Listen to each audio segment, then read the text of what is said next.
صباح الفل. هنعمل النهاردة مقرمشات حلوة جدا جدا بالبطاطس بطريقة سهلة جدا ومش مكلفة خالص. هنجيب 3 حبات بطاطس او الكمية اللي انت عايزاها.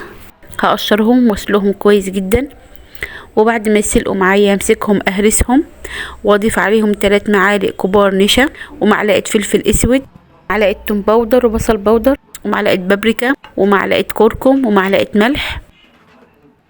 وامسكهم اضغطهم كلهم مع بعض او اعجنهم كده، واجيب عندي كيس بلاستيك وابدا افرد البطاطس فيه، لان هي طبعا بتكون بتلزق جامد جدا، واقطعها مكعبات بالشكل ده.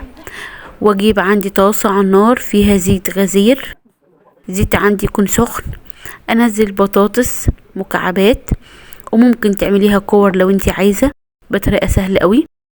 هتنفخ معانا وتبقى مقرمشه وتستوي بالظبط في 5 دقايق، وطعمها لذيذ جدا جدا وشكلها حلو قوي، والاولاد هيحبوا طعمها وهيستمتعوا بيها كمان بقى مع حبة كاتشب. بألف هنا، ووصفة لذيذة وبسيطة جدا وسهلة. لو عجبكم الفيديو ما تنسوش الاشتراك في قناتي عشان يوصلكم كل جديد، وتشيروا الفيديو لكل اللي بتحبوهم، ودمتم يا رب دايما بصحة وعافية.